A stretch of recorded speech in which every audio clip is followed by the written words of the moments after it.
किस तरीके से हम अपने आप को बेहतरीन टीचर के रूप में सिद्ध करें, इस विषय में हम लोग चर्चा कर रहे थे।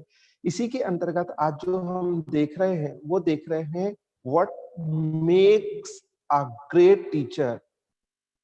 तो अभी तक तो हमने जो देखा था वो देखा था कि आपका यदि क्लासरूम कम्युनिकेशन अच्छा है, आप अच्छे से क्लास में कम्युनिकेट करते हैं, वे सारी की सारी चीजें जो एक छात्र के लिए एक एटमॉस्फेयर के लिए आवश्यक हैं, उन सब पर का बखूबी ध्यान जाता है, तो आपका जो क्लास कम्युनिकेशन होता है ये बेहतरीन से बेहतरीन हो सकता है, इसमें कोई दो मत नहीं है।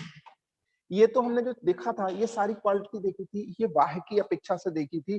अर्थात हम ये कह सकते हैं ना, ये जो हम चर्चा कर रहे हैं ना, ये पैकिंग की चर्चा है कि आप कैसे पैकिंग करोगे और कैसे इसका इफेक्ट दिखाई देगा। लेकिन आपको भी पता होगा कि मार्केट में यदि कोई चीज चलती है या मार्केट में किसी चीज को आपको बेचना है, तो उसमें शोरूम की अपनी भूमिका होती है।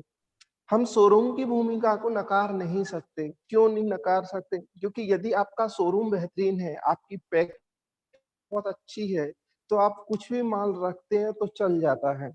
पर ये शर्त है कि जो भी आप माल रखोगे वो एक बार तो चल जाता है, हर बार नहीं चल सकता है। इसलिए पैकिंग के साथ उसमें जो माल होना चाहिए वो भी बेहतरीन होना चाहिए। तो पैकिंग जिसकी अच्छी है और माल जिसका अच्छा है, मार्केट में वही चलता है। जैसे कई बार हम सिटी जाते हैं और भूख लगती है तो हम सोचते हैं चलो यार कचौड़ी खा लेते हैं। हम कहते हैं इसकी कचौड़ी मत खाओ, उसकी कचौड़ी खाओ। कीर्ति ऐसे ही होता है ना? कीर्ति, आवाज आ रही कीर्ति? हाँ हाँ सर, आ रही। आ रही ना? चलिए। हाँ हाँ। तो हम बोलते हैं ना कि साहब इसकी कचौड़ी मत खाओ, उसकी कचौड़ी खाओ। भाई किसकी कचौड़ी खाना चाहिए, क्यों खाना चाहिए? तो कहते हैं ना इसकी कचौड़ी अच्छी नहीं है, उसकी कचौड़ी अच्छी होती है। ठीक है ना? इसका मतलब है कि जब हम देख रहे हैं कि सब कचौड़ियां तो एक जैसी ही हैं, जो कचौरी रखी हुई है ना, ये सारी की सारी कचौरी एक जैसी ही है, कलर उनका एक जैसा है। फिर हम कहते हैं सर ये तो दिखावा है, इसका जो माल है ना अंदर का, ये टेस्ट ही नहीं बैठता है उसका तो ढंग से। तो इसका मतलब है कि यदि आप अच्छी वेशभूषा पहन के जाते हैं, आपका क्लासरूम इफेक्टिव हो, उसके साथ कुछ एक इनर क्वालिटी होती है टीचर्स की, जो यदि इनर क्वालिटी टीचर्स के अंदर ना हो, तो ये सारी की सारी चीजें ही व्यर्थ हो जाती हैं। क्योंकि छात्रों को आपका दिखावा, आपकी पर्सनालिटी से इफेक्ट नहीं पड़ता है। आपके पहनावे से छात्रों को इफेक्ट नहीं पहनता है। आप ब्रांडेड शर्ट पहन के आते हैं, ब्रांडेड शूज पहन के आते हैं, इससे छात्रों को इफेक्ट नहीं पड़ता है। पड़ता होगा, ऐसा नहीं है कि बिल्कुल भी नहीं पड़ता है, लेकिन जो छात्र आपकी क्लास में बैठे हुए हैं ना, उससे उनको कोई मतलब नहीं।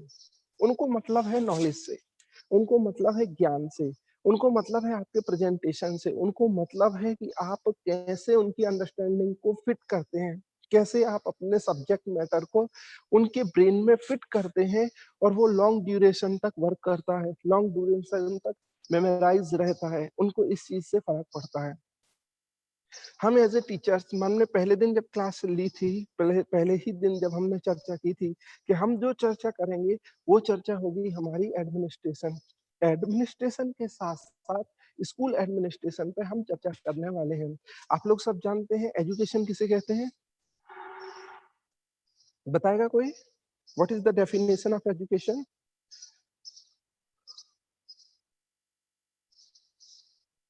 श्वेता, श्वेता सिंह,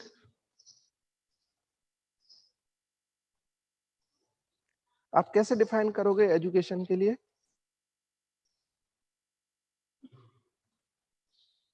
श्वेता, रोशनी, चलिए ममता बताएंगे। ममता बताओ। ये लोग सर, एजुकेशन एक प्रक्रिया और एक प्रोसेस है for the development of the human beings. Development of the human being, ये प्रोसेस हो मतलब एक सकती है पर चाइल्ड। आप उस, ठीक है ना, आपने सही बताया, गलत नहीं बताया। पर मैं जो हाँ जी चाह रहा सर। था आपने वो नहीं बताया। मैं ये चाह रहा हूँ ममता, थोड़ा सा उसको माइक को थोड़ा सा दूर रखो ताकि आपकी सांस से हवा ना आए, है ना? सुनो, सॉरी सर। हाँ जी सर। मैं ये कह रहा था कि जब हम एजुकेशन को डिफाइन करते हैं तो एजुकेशन को किस तरीके से आप डिफाइन करोगे? शिक्षा क्या है? कैसे आप डिफाइन करोगे? किसे आप शिक्षा कहोगे? ज्ञान का अर्जन करना। Very good. मान लो द ये तो लर्निंग हो गई ऑफ। हमारी। नहीं, अब वो तो आप गलत हो जाओगे, यदि इंग्लिश में जाओगे ना तो गलत हो जाओगे। ज्ञान का अर्जन करना ठीक है, यहाँ तक सफिशियंट है। मैं आपसे पूछना चाहता हूँ इसी के साथ, जैसे मान लो मैं अपने आप को शिक्षित कहूँ तो क्या कहलाऊंगा कि ज्ञान का मैं अर्जन करता हूँ, ठीक है ना? और सामने वाले को शिक्षित करना होगा तो कैसे कहोगे आप? Make the understanding, make the well understanding of others, यही होगी ना? कि आप दूसरे को किस तरीके से अच्छे से समझा सकते हो, उसको ही कहोगे ना शिक्षा तो आप। जैसे हम अपने लिए कहेंगे तो हम तो यही कहेंगे ना, सब बहुत अच्छे से ज्ञान प्राप्त करना ही शिक्षा है ना? यस और यदि सर। दूसरे को शिक्षा देना होगा तो क्या कहेंगे हम कहेंगे कि किसी अप्रबुद्ध मानस को अथवा किसी अज्ञानी बालक को ज्ञानी बनाना। एक अज्ञान है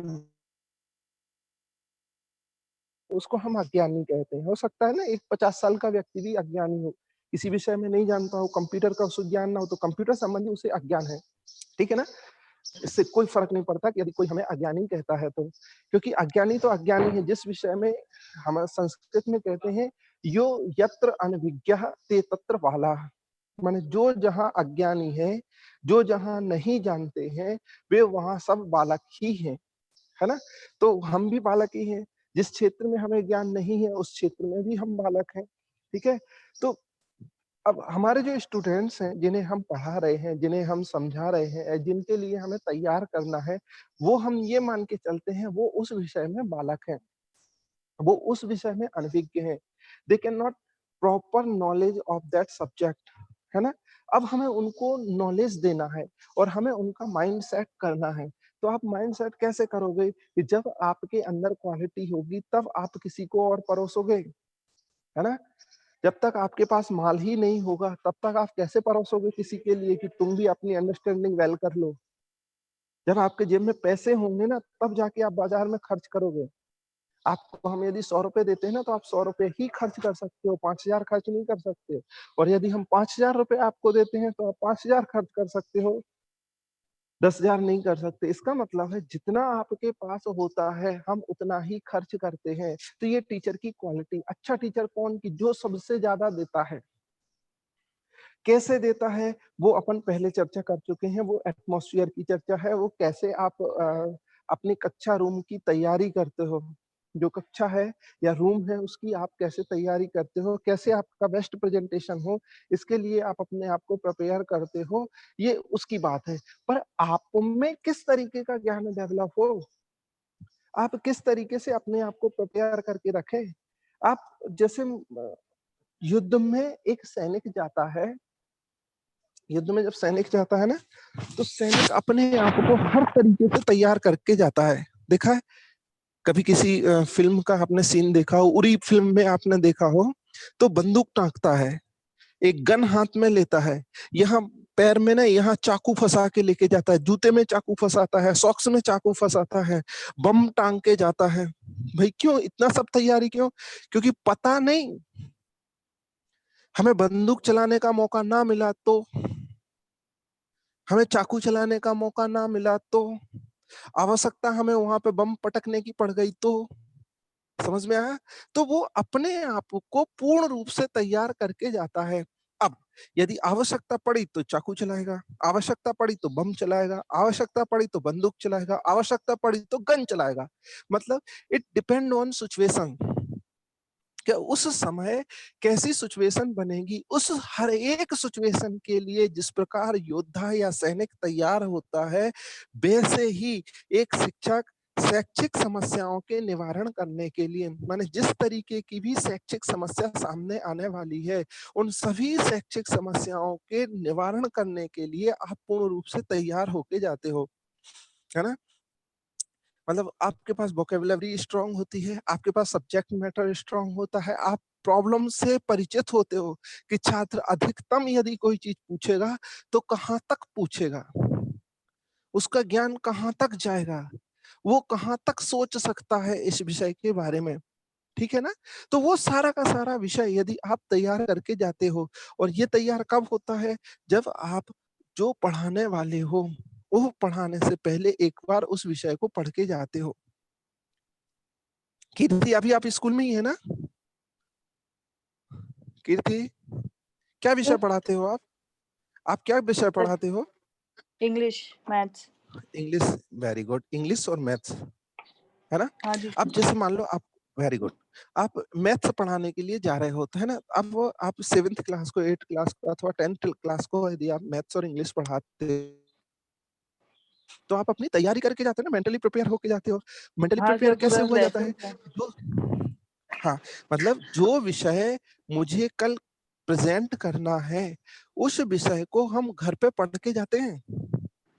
हाँ। हम मान लो मैथ्स यदि मुझे पढ़ाना है, तो बराबर हम उसको पेन कॉपी पे उसको सॉल्व करके जाते हैं। उससे विषय से संबंधित 2 और उदाहरणों में भी हम अपने मैथ्स के फॉर्मूले यूज करते हैं कि देखो, मैं इसको यदि ऐसा है ना, तो यदि छात्रों को समझ में नहीं आएगी ना, तो इस फॉर्मूले को यहाँ भी फिट करके बता देंगे, यहाँ भी फिट करके बता देंगे। यदि a प्लस बी प्लस हमें उसको सिद्ध करना है ना, तो हम c प्लस डी प्लस को भी माने रिप्लेस करके भी हम अपनी तैयारी करके जाते हैं। मतलब जो हमारे पीछे लक्ष्य होता है, जो हमारी थिंकिंग होती है, वह यह होती है कि स्टूडेंट को हमें वेल अंडरस्टूड करना है, ठीक है ना। इसके अलावा हमारा कोई और पर्पस नहीं है। मतलब हम मैथ्स पढ़ाएं और यहाँ वहाँ की गप्पे मारें, ऐसा भी नहीं करते। हमें यदि मैथ्स पढ़ाना है तो हम मैथ्स की ही बात करते हैं, हमें साइंस पढ़ाना है हम साइंस की ही बात करते हैं। जैसे वो सैनिक बॉर्डर पे खड़ा हुआ होता है ना, सैनिक बॉर्डर पे खड़ा हुआ होता है और अपनी बंदूक लेकर गया हुआ है, सामने से शत्रु खड़े हुए हैं, है ना, एक सैनिक के हिसाब से सोचना। तो इसका काम क्या है? केवल बंदूक चलाना, अपना काम करना। ऐसे ही जब शिक्षक का पर्पज छात्रों को ज्ञान देने का है, तो वहां भी ये केवल केवल और केवल ज्ञान देने के लिए तत्पर रहता है, ठीक है। कुछ इस तरीके से मेंटालिटी है, या कुछ इस तरीके से हमें सोचना चाहिए, तो हम बहुत अच्छे शिक्षक, माने जो ग्रेट शिक्षक की कैटेगरी आती है, उस ग्रेट शिक्षक की कैटेगरी में हम भी शामिल होंगे। आपने 5 सितंबर को शिक्षक दिवस किसके उपलक्ष्य में मनाया जाता है, किसके जन्मदिन के उपलक्ष्य में, बताओगे? 5 सितंबर, teachers doctor day. Radhakrishnan. Very good. Doctor Radhakrishnan का जन्म शिक्षक दिवस के रूप में मनाया जाता, क्यों मनाया जाता है?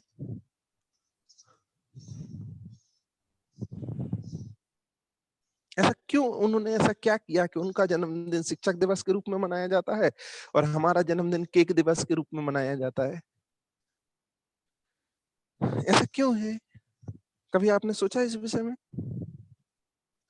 पता क्योंकि है? सर वो एक आदर्श शिक्षक थे। आदर्श किसको कहोगे आप? आदर्श किसको कहोगे? एक मैंने शिक्षक उसकी एक डेप्थ, शिक्षक की सारी क्वालिटीज थी उनमें।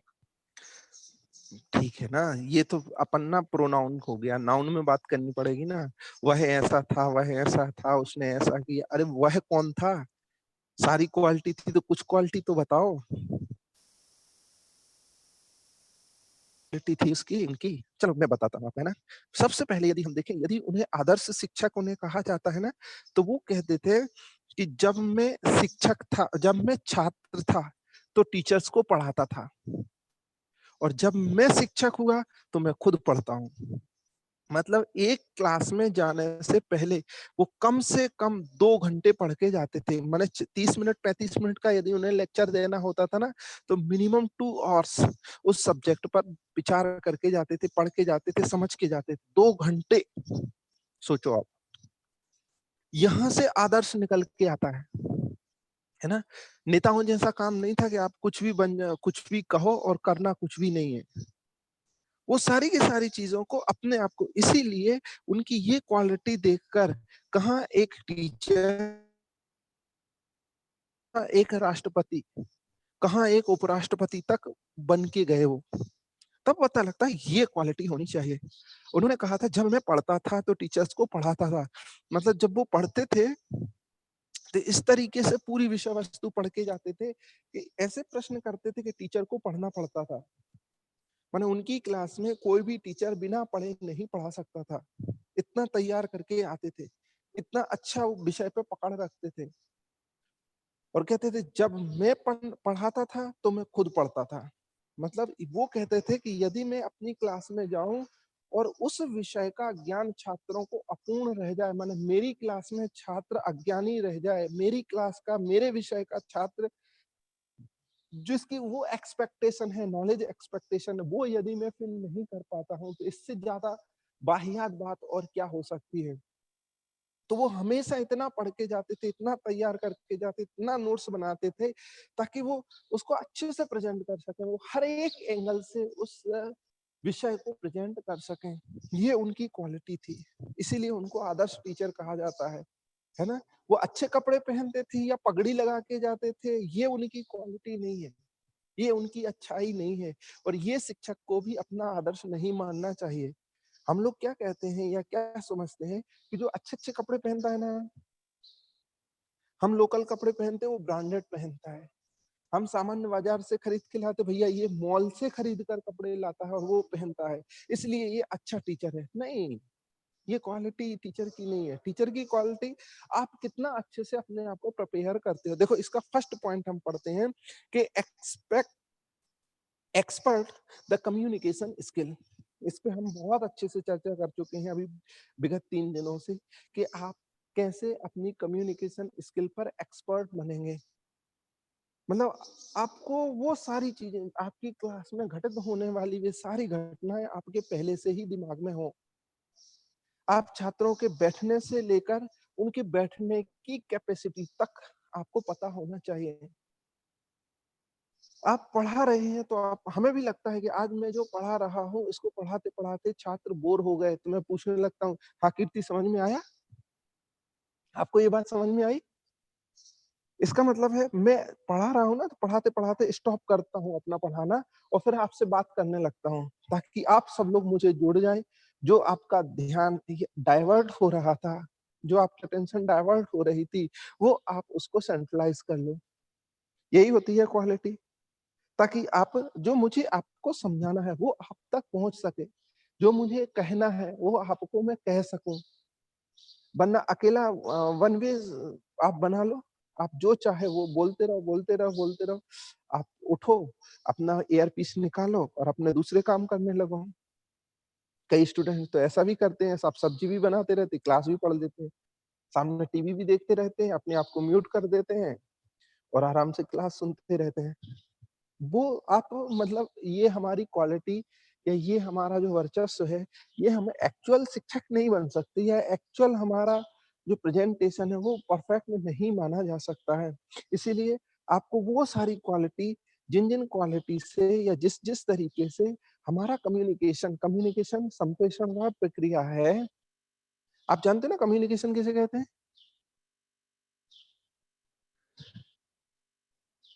बोलिए। मोटो जी, मोटरोला से ज्वाइन किया हुआ है जिन्होंने, बताएंगे किसे कहेंगे हम कम्युनिकेशन?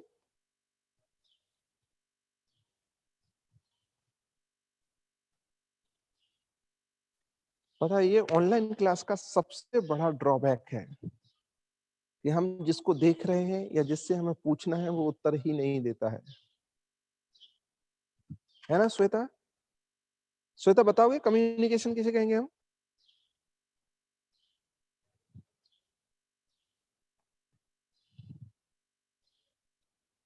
नहीं बताओगे? हेलो सर, मैं श्वेता। हाँ जी। हेलो हेलो हाँ श्वेता, सर, मैं बोलो ना श्वेता श्वेता। बात कर रही थी। गुड हाँ मॉर्निंग मैं सर। समझ रहा हूँ। सर एक्चुअली मैं जी स्कूल में थी इसलिए मैंने रिप्लाई नहीं किया था। कोई बात नहीं, हेलो चलिए बोलिए। सर, हाँ जी कम्युनिकेशन बोलिए। उसे कहते हैं जो हम आपस में जो हमारी बातें रहती हैं, हम डिस्कस हम्म करना या किसी भी चीज का संचार करना, वो कम्युनिकेशन हम्म के अंदर ही आता है। अंदर तो आता है, पर कम्युनिकेशन को शब्द क्या देंगे हम, किसको कहेंगे कि ये कम्युनिकेशन है? अच्छा, आपने कभी मैसेज किए? पुराने जमाने वाले जो मैसेज आते थे ना, वो कभी आपने मैसेज का पूरी प्रोसेस देखी है? जी जैसे सर। मान लो मैंने आपको मैसेज दिया, तो आपकी स्क्रीन पे ना एक ऐसा जी, बंद जी। सा इस टाइप का आप लोगों ने ध्यान दिया हो, मैं आपको लिख के बता रहा हूँ तो आपको थोड़ा-सा रिकॉग्नाइज होगा। आपकी स्क्रीन पे कुछ इस तरीके जी, का जी। एक बॉक्स ऐसा दिखाई देता था, दिखता था? ऐसा बना हुआ दिखता था कि किसी का मैसेज आया हुआ है, जी, तो जी। हम उस पे क्लिक करते और वो खुल जी, जाता जी। था, है ना? खुल जाने के बाद उसकी जो हाँ पोजीशन जी होती थी ना, सर। वो कुछ इस तरीके की हो जाती थी, जो पोजीशन होती थी ना, वो कुछ इस तरीके की हो जाती थी। इसका जी। मतलब है, ये एन्कोडेड करके कोई जी, जी। कम्युनिकेशन आपसे कर रहा है ना? और ये आपने वो मैसेज पढ़ लिया है, जैसे मैंने आपको जी, मैसेज जी। किया कि हम संडे को पिकनिक जी। पर जा रहे हैं, मेघदूत गार्डन, आप भी चलोगे? ये मैंने आपको मैसेज पे किया। आप क्लास में थे, आपने नहीं देखा, तो जी, आपकी स्क्रीन पे वो ब्लिंक कर रहा था कि ये आपके पास मैसेज आया है, ये आपके पास मैसेज आया है, ठीक है? आपने उसको खोला, है ना? जी सर। खोलने के बाद आप क्या हाँ जी। कहोगे? आपने पढ़ा कि संडे को हम पिकनिक पे जा रहे हैं, आप चलोगे? अब आप क्या कहोगे इस पे? सर मैं उसका हाँ या ना? रिस्पॉन्स दूँगी आपको। हाँ ना? या तो हाँ हाँ सर, कहोगे या रिस्पॉन्स ना दूँगी मैं कहोगे, आप जी। है ना? या ना इसका मतलब जी है सर। हाँ, हाँ गुड। जी। मतलब ये जो आपका रिस्पॉन्स करना है अथवा आपका जो रिप्लाई करना है, जो आपका फीडबैक देना है, यही कम्युनिकेशन है। मतलब आपका कम्युनिकेशन कितना स्ट्रॉन्ग होना चाहिए कि सामने वाला उसको रिस्पॉन्स करे। समझ में आया? फिर से बताता हूँ, जी सर। कम्युनिकेशन स्किल किसको कहना है कि आपका कम्युनिकेशन करना इतना स्ट्रॉन्ग होना चाहिए, आपकी जो आप कह रहे हो, वो इतना अच्छा होना चाहिए कि सामने वाला बाध्य हो जाए आपको उत्तर देने के लिए। देखो अभी व्हाट्सएप पे हम बहुत सारे मैसेज देखते हैं, देखा है ना आपने? बहुत सारे मैसेज या बहुत सारी जी चीज़ों को सर। हम देखते हैं, पढ़ते भी नहीं और स्क्रॉल कर देते हैं, ऊपर भेज देते हैं, नीचे भेज देते हैं, डिलीट कर देते हैं। 100% ऐसे ही होता है ना? इवन कि हम पिक्चर यस मैसेज को सर। फिर भी देख लेते हैं, जो पिक्चर मैसेज आता है ना उसको फिर भी देख लेते हैं, लेकिन यदि उसपे अच्छा चित्र नहीं होता है ना, तो हम उसे भी देखते नहीं, पढ़ते तो हम हैं ही नहीं। आपको पता है ये क्यों हुआ? क्योंकि जो कम्युनिकेशन करने वाला था, उसके थॉट्स स्ट्रॉन्ग नहीं थे। ऐसा क्यों हुआ? Yes sir. क्योंकि जो कम्युनिकेशन करने वाला था ना, उसने उठाया मैसेज और आपको फेंक दिया। आपने लिया और डिलीट कर दिया। ऐसे ही होता है ना? और यदि यस जो सर। क्या कहना चाहिए कम्युनिकेट करने वाला था, जिसने वो मैसेज लिखा हुआ है, यदि उसने अपनी गहराइयों से मैसेज लिखा हुआ है, तो आप पर उसका असर पड़ता है। क्लियर हो गया ना? बात क्लियर हो गई? कम्युनिकेशन किसको कहना मतलब कि यदि यस उसने सर। अपने मन की गहराइयों से आपको कोई चीज़ लिखी हुई है, तो आप बाध्य हो जाते हैं उसका आंसर देने के लिए।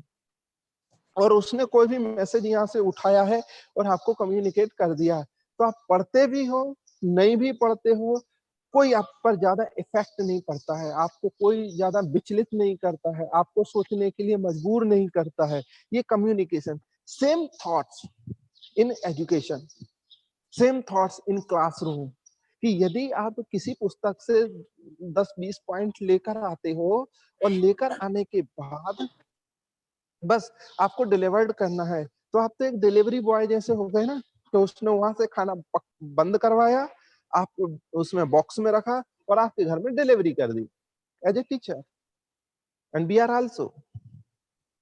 तो इसको हम ना बेस्ट कम्युनिकेशन भी नहीं कह सकते हैं और इसके लिए हम अच्छा शिक्षण भी नहीं कह सकते हैं और इसका इफेक्ट छात्रों पर भी कुछ नहीं पड़ता है। इसका इफेक्ट छात्रों पर भी कुछ नहीं पड़ता है क्योंकि जब आप ही उससे भरे हुए नहीं हैं, जब आप भी उस विषय की गहराई में उतरे हुए नहीं हैं, तो छात्रों को भी कोई फर्क नहीं पड़ता। ठीक है, टीचर पढ़ा रहा है, ठीक है, पढ़ा दिया। इवन की क्लास में भी ऐसा कभी-कभी होने लगता है कि स्टूडेंट भी कहीं ना आज मैम की क्लास है, अरे तो रहने दो ना, रोज ही तो होती है। आपने सुना है ये बात को, महसूस किया होगा। और जो टीचर अच्छे अपने आप प्रिपेयर करके जाता है, जो पूर्ण तैयारी के साथ जाता है, माने जिसका कम्युनिकेशन अंदर से जब इनकोड कर रहा है ना उसको, तो जब जिसका इनकोडिंग बहुत अच्छी होती है, तो जब वो डिकोड कर रहा होता है ना, तो all student are listening carefully. सारे के सारे छात्र आपको ध्यान पूर्वक सुनते हैं, ये इसको कहते हैं कम्युनिकेशन। माने वो बाध्य हो जाते हैं आपको रिस्पॉन्स करने के लिए, वो तैयार रहते हैं कि साहब ये मैडम हमें पढ़ा ना तो हमारा क्या कहना दिन अच्छा हो जाता है। कुछ लोग तो ऐसा कहते हैं कि यदि मैंने फला टीचर का पीरियड पढ़ लिया ना तो मेरा दिन अच्छा हो गया। हमारे साथ हम जब पढ़ते थे, बीएड कर रहे थे, उस समय हमारी क्लास में थे, संस्कृत पढ़ाते थे हम लोगों को सतीश कपूर सर। उनका पीरियड वही 40, 45, 50 मिनट का ही चलता था अधिकतम। पर ऐसा लगता था यदि सतीश कपूर सर ने आज पढ़ा दिया, इसका मतलब है कि हमारा क्लास में आना या आज कॉलेज आना सार्थक हो गया। और यदि उनकी क्लास नहीं हुई तो कहते आज सर की तो क्लास ही नहीं हुई। तो ये क्यों, ऐसा क्यों? क्योंकि वो अपने आप को इतना अच्छा तैयार करके आते थे, इतनी अच्छी सा उनका प्रेजेंटेशन होता था। बेस्ट कम्युनिकेशन का यदि कोई उदाहरण दिया जाए या सुना जाए तो मैं अभी भी उनको 100 में से 100 मार्क देता हूँ कि सतीश कपूर जैसी क्लास किसी की नहीं होती है। तो आप समझ लीजिए कि आपकी क्लास कैसे इतनी बेहतर हो कि छात्र लालायत रहे। आपकी क्लास के बिना छात्र ये समझे कि मेरा तो दिन अपूर्ण हो गया। आपकी क्लास के बिना उन्हें ऐसा लगे कि यार आज मैंने नहीं पढ़ा, आज मेरा दिन व्यर्थ हो गया। फिर उन्हें वो दिखने लगे आज मेरे ना 50 रुपए खर्च हुए पर 50 रुपए बिल्कुल व्यर्थ चले गए क्योंकि सर की तो क्लास ही नहीं हुई। अब आप बात समझ में आ गई आपके? तो इस तरीके से अपने आप को प्रिपेयर करना, इस तरीके से अपने आप को तैयार करना कि आपके बिना छात्रों को ना अपना खर्चा दिखने लगे कि सर की क्लास नहीं हुई, आज तो मजा ही नहीं आया। और इसके लिए तैयार होगी आपकी इनकोडिंग से, क्योंकि जो इसमें एक्सपर्ट कम्युनिकेशन स्किल लिखी हुई है ना, ये एक्सपर्ट कम्युनिकेशन 2 चीजों पर डिपेंड करती है। एक तो आपकी इनकोडिंग कैसी थी और सेकंड नंबर होती है आपकी डिकोडिंग कैसी है। इनकोडिंग मतलब आप कितने अच्छे तरीके से अपने विचारों को अपने मस्तिष्क में व्यवस्थित करके लाए हो, ये इनकोडिंग है। और किस तरीके से आप उन विचारों को डिलीवर्ड करते हो, कौन-कौन सी आप उसमें क्या बोलते हैं, कौन-कौन से आप उसमें स्किल लगाते हो, किस-किस तरीके से आप मेथोडोलॉजी का यूज़ करते हो, ये सारी चीज़ें उसके ऊपर डिपेंड करती हैं। तो आपका यदि इनकोडिंग अच्छा है और डिकोडिंग खराब है तो थोड़ा-सी मेहनत करनी है आपको, ज़्यादा मेहनत नहीं करनी। तो दोनों ही मतलब as a teacher, as a lecturer, as a presenter हमें इस चीज़ पर काम करना है कि हमारी इनकोडिंग बेस्ट हो और डिकोडिंग बेस्ट हो। तो यदि ये पहला ही पॉइंट हमारे अंदर आ जाता है, तो इसमें जो ग्रेट टीचर्स की क्वालिटी है कीर्ति, वो सारी की सारी क्वालिटी हमारे अंदर आ जाएगी। आपको पता है मार्केट में मैथ्स, फिजिक्स इसके टीचर उपलब्ध नहीं है। यदि नखरे दिखाता है ना कीर्ति, मैथ्स हाँ का सर। टीचर यदि नखरे दिखाता है ना, नखरे दिखाए ना मैथ्स का टीचर, तो भी प्रिंसिपल मैथ्स के टीचर को झेलता है। लैंग्वेज के टीचर को इतना नहीं झेलता। माने हिंदी वाला टीचर यदि अपने नखरे दिखाए ना तो कहता भैया तू रिजाइन कर दे, आवश्यकता नहीं है तेरी। पर मैथ्स के टीचर्स को अभी भी आज के काल में भी लोग अभी भी झेलते हैं। चलो ठीक है मैथ्स की टीचर है, हाई सैलरी देते हैं, मतलब कुछ ऐसी चीज है कि कारण। और यदि आपका फेवर स्टूडेंट लेते हैं फिर तो आपको बिल्कुल सिर पे बिठा के रखते हैं। आपके जाने आप कहो ना कि मैं छोड़ना चाहती हूँ तो पूरा सख्ते में आ जाते हैं सब, मैनेजमेंट विद प्रिंसिपल मैथ्स के लिए। क्योंकि साहब ऐसा टीचर ढूंढना, अब ये जो ऐसे टीचर ढूंढने की बात होती है ना, वो आपकी क्वालिटी बताती है, वो आपका इनकोडिंग दिखाती है, वो आपका डिकोडिंग दिखाती है, वो आपकी प्रोसेस दिखाती है, समझे आप? तो यदि ये क्वालिटी हमने हो, लोग कहते हैं साहब हमें नौकरी की कमी है, हमें 1 महीने से 4 महीने, 6 महीने या 1 साल से ज़्यादा हम कहीं टिक ही नहीं पाते हैं। तो इसमें कहीं न कहीं हमारी भी कमी है कि हमने अपनी इनकोडिंग प्रोसेस और डिकोडिंग इतनी स्ट्रॉन्ग नहीं की है कि जिसके कारण से सामने वाला विवश हो जाए, स्टूडेंट विवश हो जाए कि हमने यदि इनको नहीं पढ़ा तो आज तो हमारा दिन ही व्यर्थ हो गया। बस यही क्वालिटी है, इसके अलावा और कोई क्वालिटी नहीं है। सेकंड नंबर का पॉइंट्स देखें, इसमें लिखा है सुपीरियर इन लिसनिंग स्किल। अब आप देखो कि टीचर होते हैं ना, बहुत सारे टीचर्स आपने देखे होंगे। हमें लगता है कि यदि हम शिक्षक से कुछ बात पूछ रहे हैं, तो शिक्षक को ध्यानपूर्वक सुनना चाहिए। आप कभी फील किया है जब आप पढ़ते होंगे तो आपको भी लगता है कि जैसे आप कुछ बोलने के लिए तैयार हुए, उन्होंने नहीं नहीं बैठ जा, क्लास में ज्यादा नहीं बोलना, ज्यादा क्वेश्चन नहीं करना। इसका मतलब क्या है? इसका मतलब तो ये हो गया कि आप एक तानाशाह शिक्षक हैं, आप अपनी क्लास में तानाशाही चला रहे हैं। तो जब आप छात्रों को ही मौका नहीं देंगे, छात्रों को ही प्रेजेंट करने का अवसर नहीं देते हैं, तो हम कैसे मानेंगे भाई? छात्र अपनी प्रतिभा कैसे दिखाएंगे? हम छात्रों के स्तर पर पहुंचे हैं या छात्रों के स्तर पे हम पढ़ा पाए हैं कि नहीं, इसका ज्ञान हमें कैसे होगा? हम छात्रों को बोलने का अवसर ना दें। इसीलिए इसमें लिखा है आपका फर्स्ट नंबर का पॉइंट, आपकी encoding process and decoding perfect है। इसके साथ ही आपको एक क्वालिटी और डेवलप करनी है, जो क्वालिटी है लिसनिंग की। मतलब आप छात्र बोल रहा है, उसकी बात बीच में मत काटिए, उसको बोलने दीजिए। हो सकता है वो आपको विषय से संबद्ध कोई और दूसरी बात पूछ रहा हो, डायरेक्ट आपके सब्जेक्ट से रिलेटेड ना हो, तो हम कहते हैं अभी आप चुप रहो, इस विषय पे हम कल बात करेंगे या हम क्लास के बाद बात करेंगे, है ना? इसके बाद बात करना फिर भी आपको जायज माना जा सकता है, एक्सेप्टेबल है ये। लेकिन आप कहते तू चुप हो जा भाई, कितना बोलेगा, कभी तो चुप बैठा कर, कितना बोलते हो भाई। इसका मतलब है आप उसके अंदर उठने वाली जो ज्ञान तरंगे हैं, उस ज्ञान तरंगों का समन कर रहे हो। आप लोगों ने कभी क्रिएटिविटी पढ़ी है? हेलो, बीएड में क्रिएटिविटी पढ़ी? बोलो फटाफट, क्रिएटिविटी पढ़ी आप लोगों ने? अरे अब तो कीर्ति तुम ही बची हो बोलने वाली, या ममता बची है, रोशनी बोलती नहीं है। सर क्रिएटिविटी पढ़ेंगे कैसे? क्रिएटिविटी पढ़ेंगे कैसे? साइकोलॉजी के अंदर एक चैप्टर होता है क्रिएटिविटी का, जो साइकोलॉजी हम पढ़ते हैं ना, बीएड में पढ़ी है, हाँ याद है आपको? उसमें हाँ जो सर। सेकंड सेम है लर्निंग एंड टीचिंग, जो सेकंड सेम में आता है लर्निंग एंड टीचिंग, उसके अंतर्गत क्रिएटिविटी पढ़ाई जाती है कि क्रिएटिविटी ये होती है, ये इसके गुण होते हैं, इस तरीके से हम छात्रों की क्रिएटिविटी को डेवलप कर सकते हैं। आपको पता है जो फॉरेन के स्टूडेंट्स होते हैं, ये बिल्कुल एकदम फ्री एटमॉस्फेयर में होते हैं। मतलब वो बोलते हैं कि साहब मुझे आज पढ़ना नहीं है, मुझे आज खेलना है। तो टीचर इतना क्रिएटिव माइंड होता है कि वो उन्हें खेल वाला पढ़ाता है कि चलो ठीक है, आप खेलना चाहते हो ना, तो अपन खेलते हैं। वहां जाके भी खेल में पढ़ाता है। जैसे मान लो उसे काउंटिंग सिखानी है, वो क्लास में बैठ के काउंटिंग सिखा रहा है, स्टूडेंट बोर हो गए कि मैं आज क्लास में नहीं पढ़ना चाहता, मुझे खेलने जाना है। ठीक है, बॉल लेकर चलो, आज बॉल से खेलते हैं हम। सब स्टूडेंट को लेते हैं, बॉल से लेते हैं, वहां जाके इस बॉल को यहाँ रखो, कितनी बॉल आपने रखी?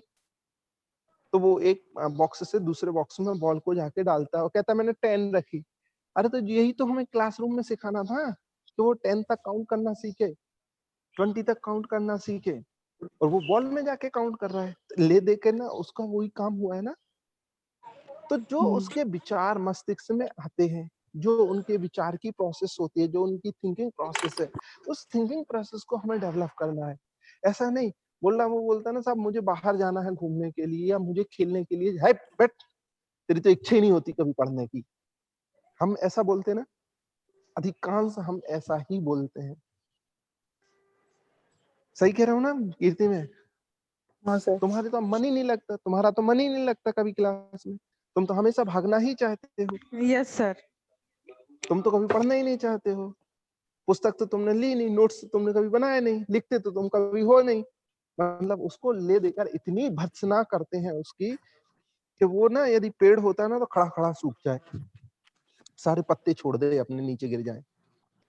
तो ये कारण है कि उसके अंदर जो भाव आ रहा है ना, जो उसके पीछे उसका थॉट था, या उसकी जो प्रोसेस थी, जो उसके तरीके से वो बोलना चाह रहा था, या उसका जो कम्युनिकेशन करने का तरीका गलत हो सकता है, पर यदि उसके हम थॉट्स को या उसके विचारों को सम्मान नहीं देंगे, तो वो भी आपको कुछ दिनों के बाद कहेगा ये तो ऐसा ही है साहब, अपनी अपनी बात चलाता रहता है, इसे खुद बोलने के अलावा तो कोई काम ही नहीं है, ये तो ऐसे ही करते हैं। बस स्वाभाविक रूप से यदि ऐसा उसके दिमाग में एक बार बैठ गया, मतलब उसका माइंड भी वॉइस करने लगा, पक्षपात सहित हो गया, तो फिर आप कितना भी अच्छा प्रेजेंटेशन लेकर जाओगे, कितनी ही अच्छी तैयारी करके जाओगे, वो छात्र हमेशा ही ये समझेगा कि साहब ये तो ऐसे ही हैं, ये तो कभी पढ़ाते ही नहीं है। समझ में आया? ये कुछ ऐसे ही चलता रहता है, ठीक है? बहुत-बहुत